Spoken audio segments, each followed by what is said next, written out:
কিছু কিছু জিনিস এরকম আমাদেরকে ধরতে হয়, ছাড়তে হয়, না ছাড়লেও হয় না, উপায় নাই, করতে তো হবে আর ধরতে হবে। তো যাই হোক, গুড কথা হবে। আগে আমার পরিচয়টা দিয়ে দিই। Good morning all my friend, তোমরা কেমন আছো? আশা করি ভালো আছো, আমিও ভালো আছি। আমি যোরহাট আসাম থেকে বলছি, আমি সোনালি। নতুন একটা ব্লগ নিয়ে চলে আসলাম। তো ওখান থেকে তো আমি রোজ ভিডিও দিব, তো বাট কোনো কোনো সময় মিস্টেক হতে পারে। তো যাই হোক, তো বহুত কথা বলবো তোমাদের সাথে। তো আমি এখন দেখতে পাচ্ছ আমি সব গুছিয়ে নিচ্ছি। তো বললাম না তোমাদেরকে, তো যে কিছু কিছু জিনিস কিছু ধরতে হয়, ছাড়তে হয়, বলে না। বুড়ো মানুষে বলেছে, আমাদের ঠাম্মা বলেছে, কিছু পেতে এলে কিছু হারাতে হয়। তা আমি কি বলবো, ওখানে আমার টাকা দেখলে হবে? আমার সংসারটা তো দেখতে হবে না? আমি রোজ সকালে, তো তোমাদেরকে আগেও বলেছি, আমি জলদি বার হয়ে যাই, তার জন্য আমি সংসারে কোনো কাজকর্ম করতে পারি না। কিন্তু সকালে এত প্রচুর কাম হয় না।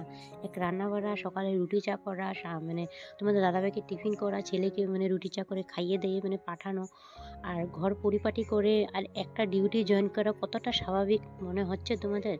কতটা কঠিন করে এটা কাজ তুমি জানো? একটা সংসার যে চালায়, যারা যারা গৃহবধূ, যারা যারা সংসার চালাচ্ছে, তারাই বুঝতে পারবে একমাত্র ঘরের কাজকর্ম কতটা টাইম লাগে। সারাটা দিন যদি আমরা কাজকর্ম করি না, সংসারের কোনো দিনও কাজকর্ম শেষ হবে না, শেষ হতে চাইবো না। আমরা যতটুকু পারি ততটা করে দিই, আর কালকের জন্য রেখে দিই। তো কী করবো, উপায় নেই, কাজ তো ছিঁড়তে হবে। সারাদিন জায়গায় কাজে, না বিছনাপাটি ঠিক থাকে না, আলনা ঠিক থাকে না। আলনা বলতে কি, আমার তো আলনা নেই, আলনাটা ভেঙে গিয়েছে, আলমারিতে রাখছি। আমাদের মাটির ঘর, তোমাদের আগেই বলেছি।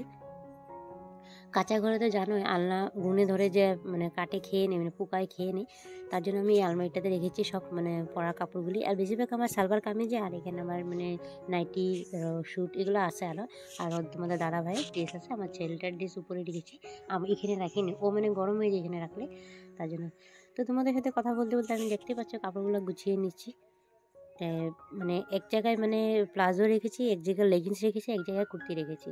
জানো বন্ধুরা, একটা কথা খারাপ লাগছে আমার, জানো, কিছু কিছু কথা না না বলেও থাকতে পারি না। সব কথা যখন শেয়ার করি, সেটাও তো শেয়ার করতেই হবে না, বলো? আর তোমাদেরকে বললাম না, না বলে না, সব কথা তো শেয়ার করি না। আর কাজটা ছাড়ার একদম ইচ্ছে ছিল না, কিন্তু নিজের হাতের বিদ্যা কেউ ছাড়তে চায় না, বাট মজবুরিতে আমার ছাড়া হয়েছে। একটা আমার নিজের সংসারের কাজকর্ম হয় না, তা ম্যানেজ করে চালিয়ে নিতাম, বাধ্য ছাড়ো। আর এই কথাটা বলতে লাভ নেই, আর বলতেও ইচ্ছা করে না। হ্যাঁ, কিছু না বলেও হয় না, বলতেই হয়। আর কি, মালিকে জানো, দুই কথা যদি বলেও না, দুই কথা শুনতে হয়। কিন্তু মালিকের আন্ডারে আমরা কাজ করি, হ্যাঁ। আর ওরা যখন টাকা পয়সা দিয়ে আমাদেরকে কাজ করা, যদি কিছু ভুল করে আমাদের কথা শুনতেই হবে, উপায় নেই, হ্যাঁ। বাট যে কাজটা আমি করি না, এই কাজটা যদি শুনি না, তখন গায়ে লেগে যায়। আর আদার্স 3rd person মানুষ যদি মালিকের উপরে যদি ও আমার স্টাফ, ওরাও যদি কিছু বলে দেয়, যদি 3rd person মানুষটা যদি, তখন কিন্তু আরও প্রচুর মাইন্ডে লেগে যায়, কিন্তু প্রচুর খারাপ লাগে। কিন্তু এক স্টাফ যদি মনের কষ্টটা যদি না বুঝে, তখন আর মালিকের দোষে কী বলে, বলো তো? ছাড়, আর কিছু বলবো না, এতটুকুই বলবো বাস। ছাড়াটার এতটুকুই রিজন ছিল। পুরো কথাটা বলতে গেলে কথাটা কিন্তু বহুত খারাপ হয়ে যাবে, তার জন্য বললাম না আমি। আর দেখতে পাচ্ছি তোমাদের সাথে সাথে আমি কথা বলতে বলতে পুরো আলমারিটার বিছানাটা গুছিয়ে নিয়েছি। আর এখানে বই খাতাগুলো দেখতে পাচ্ছ, বই খাতাগুলো সব উলটপালট হয়ে আছে। আমার ছেলেটা কি বলবো, নোট খাতা বই সব একলগে রেখে দিয়েছে। আর নিচটা যখন ঝাড়া পোছা হয় না, যে কি নোংরা হয়ে আছে, কি করবো বলো? থাকি না যখন ঘরে, তো উপায়, নোংরা তো হবেই না। আর একটা ঘর সারাদিন যদি একটা মেয়ে লোক এরকমভাবে সামলিয়ে রাখে, সংসারের কাজকর্মটা গুছিয়ে নিচে নিয়ে যায়, সারা ঘরটা যদি সামলিয়ে নিয়ে যায়, তো সারাটা দিন যদি সংসারের কাজকর্ম করি, যদি তাও শেষ হবে না। এটা তোমাদেরকে বলিয়েছি, জানো, সারাদিন সব কাজ করে যদি তাও শেষ হবে না। সংসারের কুটুর কুটুর কাম বার হতেই হয়, বার করতেই হয়, বার করতেই হবে, আর উপায় নেই। আর একটা বউ মানুষ, একটা মেয়ে লোক মানুষ এসব দেখতে পারে না। যারা গুছিয়ে রাখার চেষ্টা করে না ঘরদ্বার, এসব নোংরা জিনিস দেখতে পারে না। কিন্তু আমি তো ঘরে থাকতাম না এখন, বাট এখন তো ঘরে থাকি, তার জন্য এসব দেখতে পাই না। আমি সারাদিন, কালকে কাপড় ধুয়েছি, কাপড়গুলো না ধুলেও হয় না, ধুতে তো হবে। আর এখানে আজকে আমি আলমারিটা ধরেছি। আর একটা কাপড় যদি সুন্দর করে ভাঁজ করতে বহুত টাইম লেগে যায়, জানো। আর তোমাদের সাথে কথা বলতে আমি ওদিকে রান্নাটা চাপিয়ে দিয়েছি, কিন্তু তোমার দাদাভাই এসে পড়বে খেতে, ওদিকে রান্নাটা চাপিয়ে দিয়েছি। আর দিকে রান্না চেপে রান্না হচ্ছে, আর দিকে গুছাচ্ছি, গুছিয়ে দিচ্ছি। কেন কি, একদিকে তো করলে আমার হবে না, দুদিকে সামলাতে হবে। আর ও একটা লগে লগে ভাত খেতে এসে পড়বে, তার জন্য। আর আজকে একজনকে দেখতে যাব, আমার আমরা একজন প্রীতি নাম ছিল, তোমাদেরকে আগেও আমি ব্লগে শেয়ার করেছিলাম। এই মেয়েটা বহুত কিউট বলে, ওর নাম প্রীতি। আর ও না ওর শরীরটা ভীষণ খারাপ, ওর জন্ডিস হয়েছে, তার জন্য ওকে একটু দেখতে যাব। স্নান করে বার হয়ে যাবো একটু বিকাল দিকে, বুঝতে পেরেছো বন্ধুরা? একটু বহুত নোংরা হয়েছিল, এগুলো একটু।